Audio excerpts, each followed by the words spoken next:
Really, thank you so much for inviting me. I mean, the Cooper Union IDS lecture is something that I follow. I've attended it, actually attended, I remember Francois's talk, I think that was a year and a half ago. And I'm so happy and honored to be part of this absolutely beautiful program. So thank you so much. So I'm gonna start sharing my screen. It's mostly to show you some pictures. Hopefully we won't have any technical problem. All right, so I think we're good. So I want to start with an observation regarding the reality of knowledge production on Iraq, and especially on the current period. So throughout my research, I noticed that the literature on Iraq really has a predominant white man political science, lens that focus on political regimes, leaders, violence, often really offering a very limited and limiting understanding of Iraq. When we look at the literature, actually, it feels like Iraq ended or just started in 2003. And also we realize that many scholars, journalists, individuals talk about Iraq as something very much in their mind. And without being in touch with the actual reality or realities on the ground, without having lived there, visited even the country. But Iraq is still a common theme, especially among the left, right?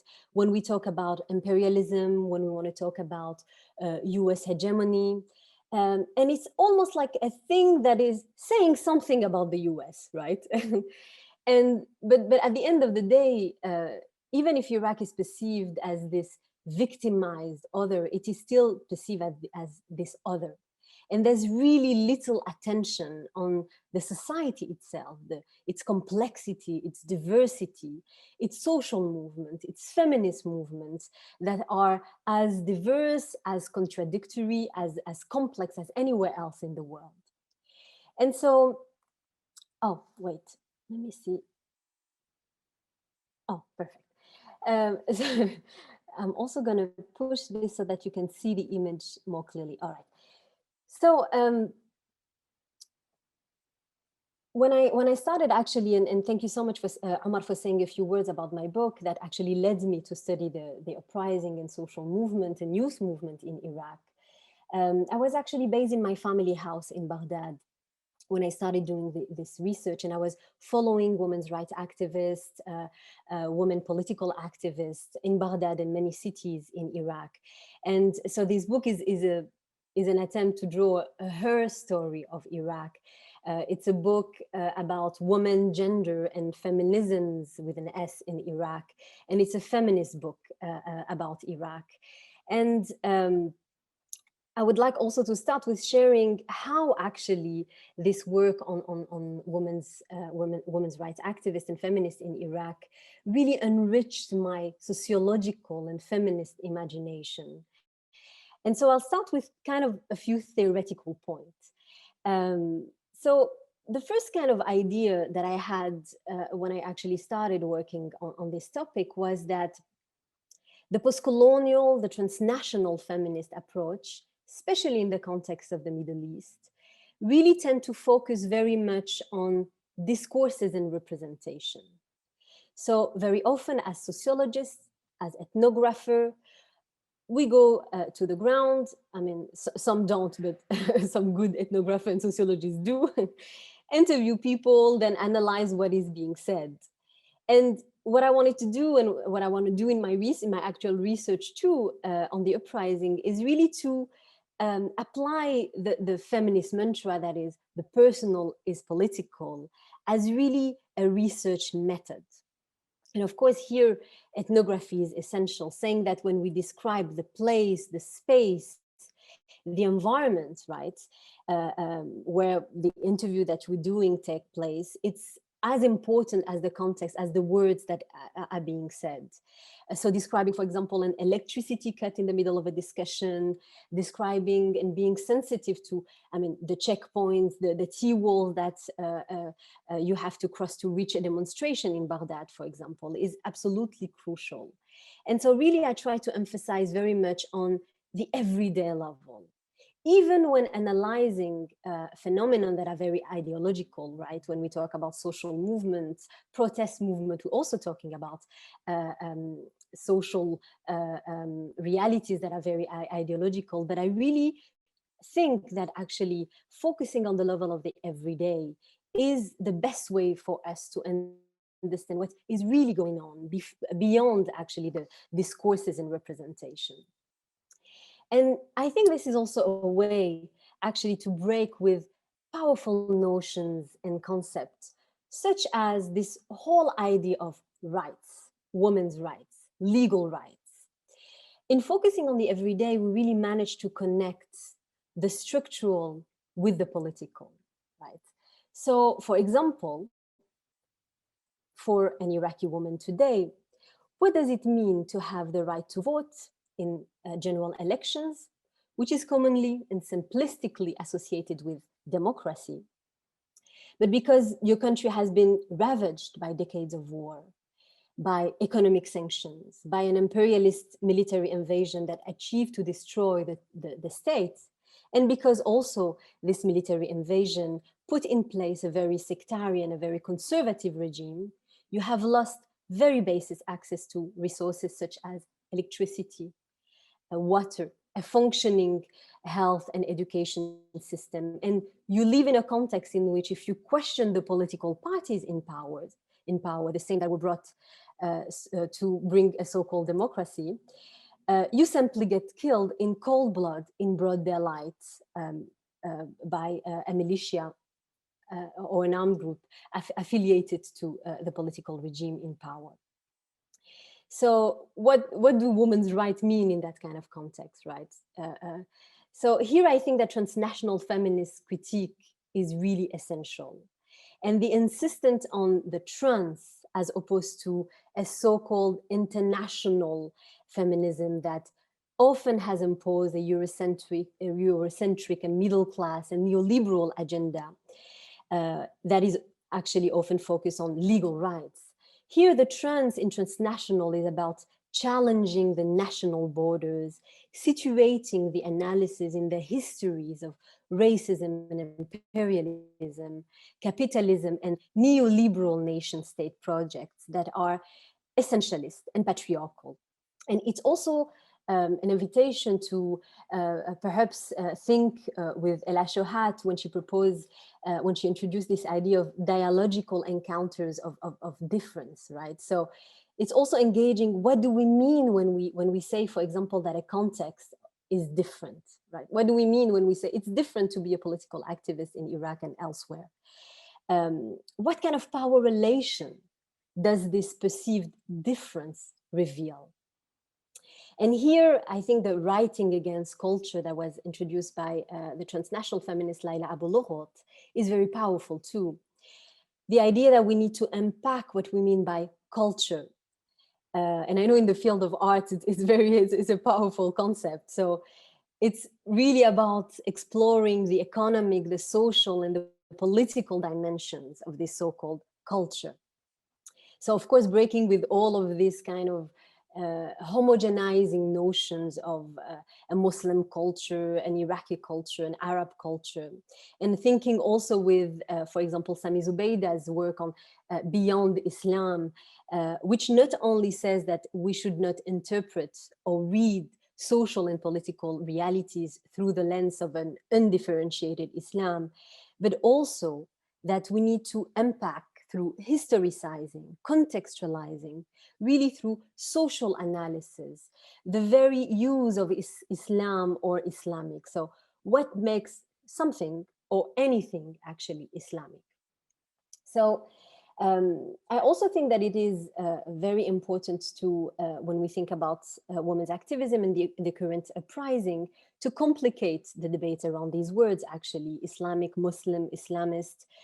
And among the many things that I'm trying to challenge is really to question the dichotomies and assumed oppositions between what is considered as secular and what is considered as religious. So especially when it comes to women's rights and gender issues. So really, secular and Islamist activisms are diverse, intertwined, and that often these terms are not relevant to make sense of a political activism.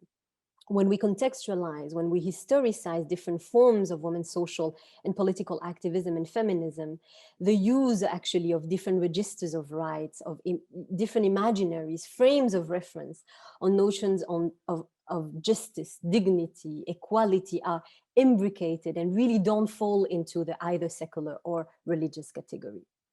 And so it's also an invitation to think that not only we need to apply a relational, intersectional approach in relating issues of gender with class, with ethnicity, with religion, with sect, kinship, different forms of belonging, but also that we need to keep in mind and analyze the ways in which these categories themselves are fluid and changing. So trying to keep this in mind, to analyze protest politics and the uprising, the current uprising. So first of all, when we talk about protests in Iraq or in post-invasion Iraq, we have to remind ourselves actually that the very first civil society protest that was organized in post-2003 Iraq was a women's protest, a feminist protest. And it's really, really revealing of the nature of the regime that came to power in 2003. One of the main party actually that came with the US invasion and occupying forces, straight away, one of the very first thing that one of these political parties did was to try to abolish the legal frames of women's rights, that is the personal status code, that currently in Iraq is actually based on Sunni Muslim and Shia Muslim jurisprudence. So, I mean, very interestingly, elsewhere in my research, I show that actually if you look at the ways in which this frame of legal rights evolve and is negotiated historically, you actually can understand the relationship existing between issues of gender, statehood, nationhood, religion, etc. So, and this is a very, I mean, this picture is a picture of a feminist protest against the questioning on sectarian basis of the personal status code. So the proposal was to, it's not a great word, but some people, to make it simple, to Libanize women's rights in Iraq. So to make it based basically on each community, each religious community, sectarian community has its own personal status code. So that encompass rights, marriage rights, inheritance rights, divorce rights, child custody rights. And this question is absolutely central in revealing actually the nature of the regime. So what was done actually straight away in 2003, I mean, not only that the state, I mean, not only that it was an invasion that was absolutely criminal, but the nature of the regime that was put in place in 2003 is comparable to institutionalizing racism, for example, in the US. So instead, for the first time in Iraq's history, the American invasion and the political forces that accompanied them put in place a communal quota system. So basically, your political activism rely on, or your political existence actually rely on your religious, ethnic, and sectarian identity. So if you want to run for parliament, if you want to constitute a political party, you have to do it through these communal identity, not because, for example, you're a communist or a nationalist or a liberal. And this was very central in in provoking the civil and the sectarian war, and in really fragmenting the country along sectarian line. And of course, there was the debassification, and in many ways, the US-led invasion really finished really provoked a collapse of the state. The state was already weakened, extremely weakened by the sanctions, but really the invasion provoked a collapse of the state. And this specific quota system is commonly called in Iraq the muhasasa system. And so this muhasasa system that is really at the core of the dysfunction, of the political violence in Iraq, is actually what Iraqi civil society activists started to mobilize, along with feminist activists, to mobilize against. So this is a picture of the 2015 protest. So really, the first really massive movement of protest started in Iraq in 2015. And the slogan in Iraqi was, Bism al-Din bagon al-Haramiyya. So in the name of religion, we were robbed by looters. And through these words, actually, civil society activists criticized the use of religion by the new Islamist political elite that came to power in 2003 to justify its corruption, to justify its violence, to justify its stay in power. And so the focus was very much on the muhasasa system at the time. Unfortunately, the 2015 movement was quickly appropriated by the Sadrist movement that turned it into an electoralist. So what happened is that basically from then, every summer we have, some call it Intifadat al-Kahraba, the uprising of the electricity, because, until today, for example, the capital of Iraq, Baghdad, has no more than a few hours of electricity, very difficult access to running water. The whole country, health infrastructures, education infrastructures has collapsed. So every summer we have a rise of protest movement. And the other protest movement that was very prominent and very powerful was the one in 2018 in El Basra. And this is a picture, and you can really see also the amount, the nature of the repression of this protest movement. And Basra didn't want to be, people in Basra didn't want to be recuperated, they didn't want their movements to be appropriated by any kind of political group. So they decided to stay as leaderless. And quickly from the first slogan, or from the first demands in 2015 that focused on the muhasasa system and corruption, quickly the protest movement moved towards something way more radical. So it's really in El Basra that we heard for the first time, Kalla kalla lil ahzab. So no to political parties. And we want a change of regime. You know, it's not only about the muhasasa. We are tired of these political parties that appropriate the wealth of the country and give nothing back to the people. And it's very revealing because Basra is the province from which most of Iraq incredibly rich oil resources are extracted. And it is a province that, like any infrastructures, really any infrastructures. And so these protest movements, 2015, 2018, made possible the October 2019 uprising, which is the largest movement of popular protest, of peaceful popular protest of Iraqi contemporary history. And this is a picture of Tahrir Square in central Baghdad. Many actually compare it to the 1920 revolution against British colonialism. And so up there, and I'm going to show you also why I decided to title Uprising. It's because I'm actually mentioning up there in this building that has been called by the protesters the Uhud Mountain, which is a tall building facing the green zone in central Baghdad that is next to Tahrir Square. So the young men and women from poor background, the marginalized, the disempowered, started chanting Nrid Watan. So Nrid Watan is really the main slogan of the October 2019 uprising, which means we want a country.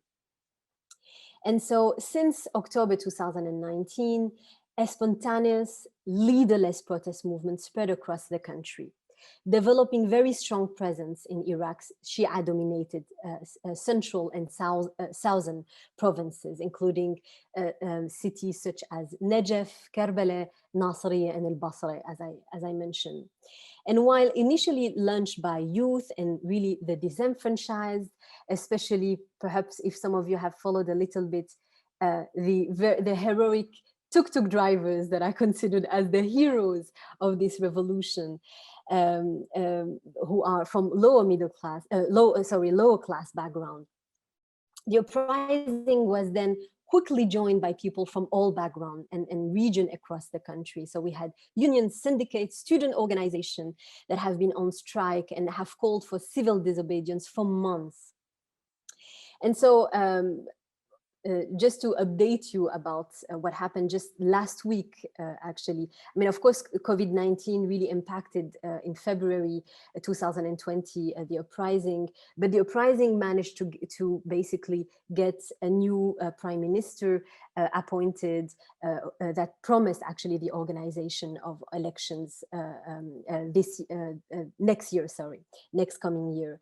And so this incredible miniature society that managed to actually carry on in Tahrir Square, Baghdad, and in different cities across Iraq, such as Saht al-Haboubi, for example, in al-Nasiriyah city in the south of Iraq, for months, really, people were living under the tent of Tahrir Square. And it's only since last week that protesters took the decision to actually open the square to the circulation.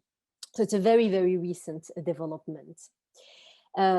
However, I mean, so this is another beautiful image of Tahrir Square and the Uhud mountain.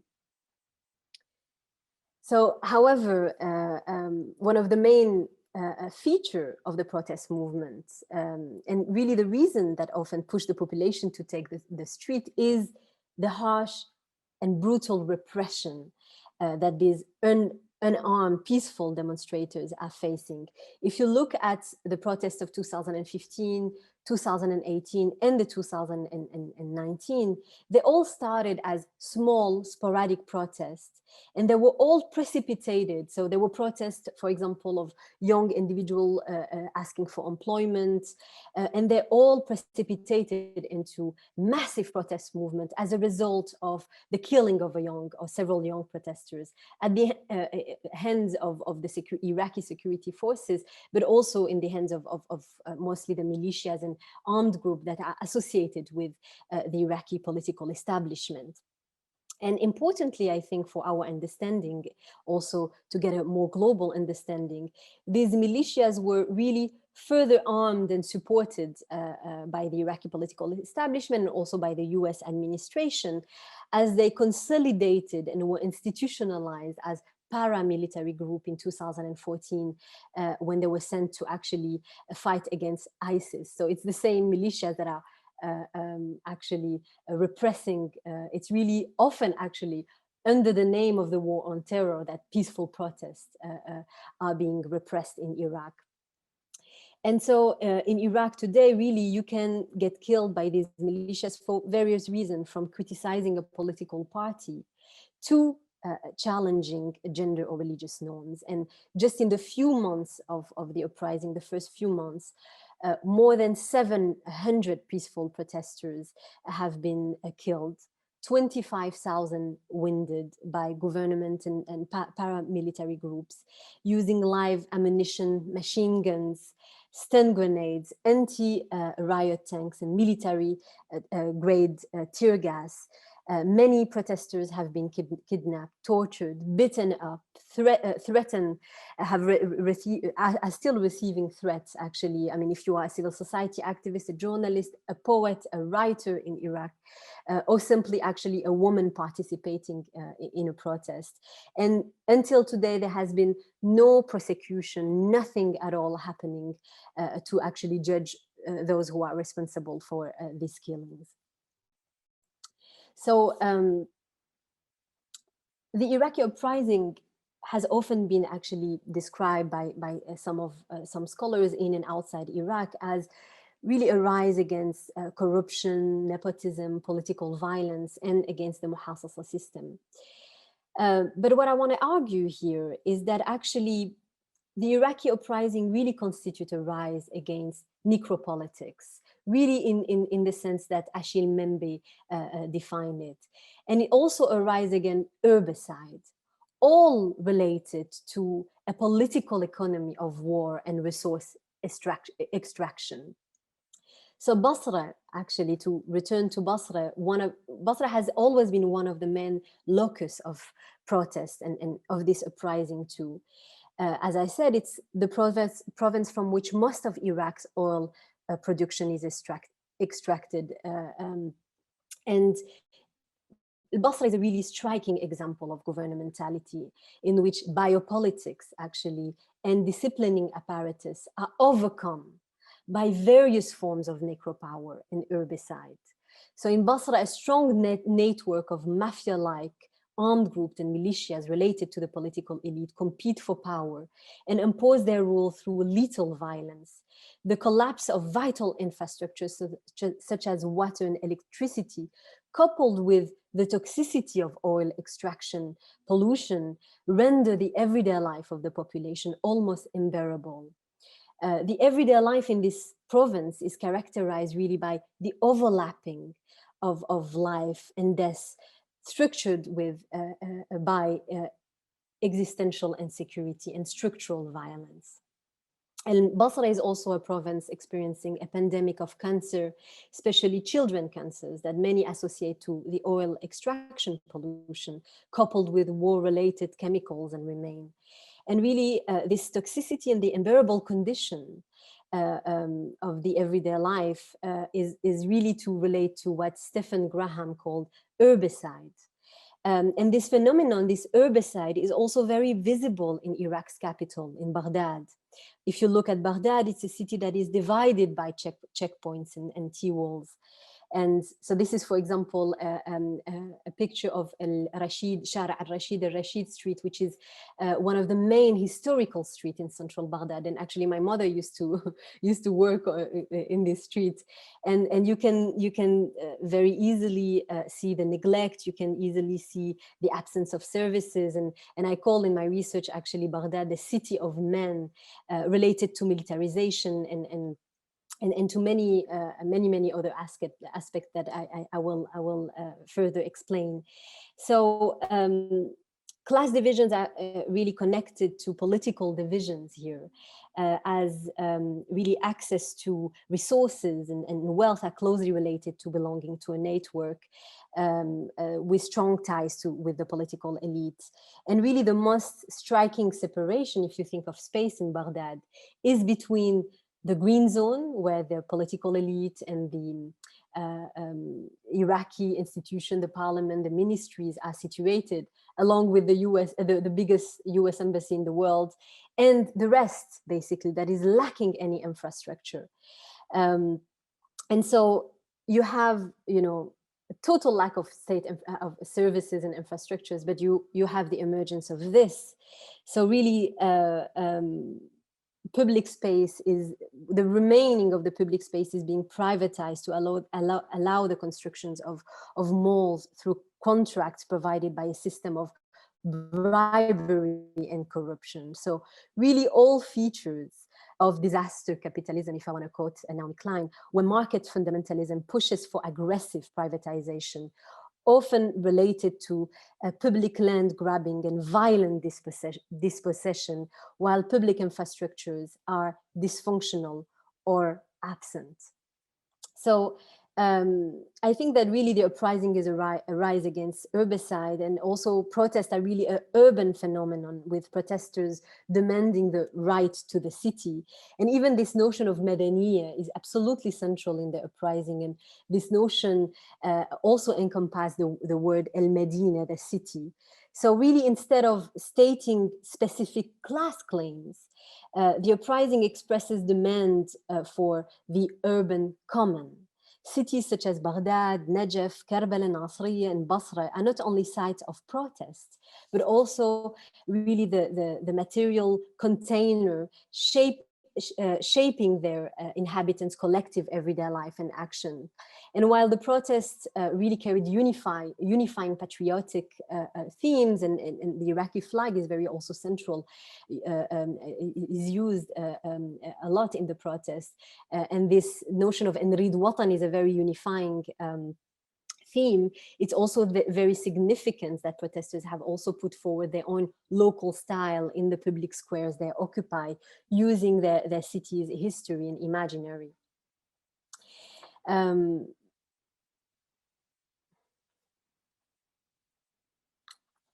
So this is a picture of the specific women's protest that was called Banatek Ya Watan. So your young woman or country, that was organized in February 2020 as part of the October uprising. And what I'm arguing really is that what's the difference between the emergence of popular mass protests and what made actually this other protest movement an uprising, a revolutionary uprising, is really the participation of women, especially young women. So really in post-invasion Iraq, political violence is directly related to a particular form of biopolitics defined by very normative patriarchal gender norms and relations.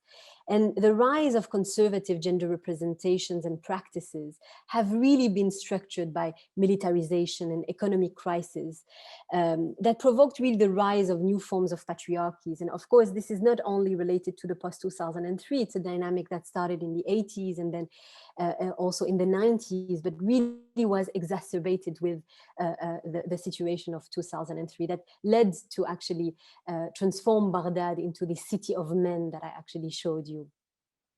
So post-invasion Iraq, really its generalized violence and its identity politics created, really it's a system that is not only sectarian, but that is also very much based on sexual difference. So not only the political regime relies on ethnic, religious, and sectarian division, but it really, really heavily rely on sexual difference. And often I use actually this concept that was coined by my friend and colleague in the context of Lebanon, Maya Migdashi, that talks about a sextarian regime. So this is really actually, I think, a word that works very well for Iraq.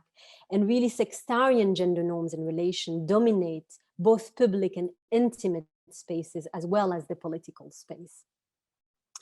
So the intersection of political violence really and the imposition of sectarian biopolitics is really constitutive of this regime. So any questioning of patriarchal norms is also a questioning of the regime that a backlash in violence. So it's also really, really visible in the specific gender ways in which the uprising has been repressed. So through their media channels and social media platform, actually, the Iraqi political establishment often portrays the uprising as immoral. The repression targets women and especially young women.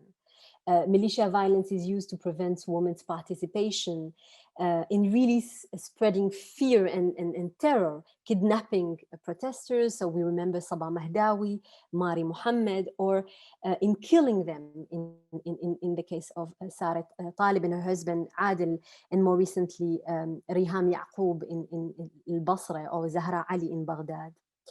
And women are also being attacked on social media. So this hashtag actually that called for the protest that I'm showing you, Banatek Ya Watan, was turned on social media into a hashtag Ahiratek Ya Watan, so your whores or country, which actually women replied to, and this is a drawing around Tahrir Square, women replying saying that women of the October Revolution are revolutionaries, not whores.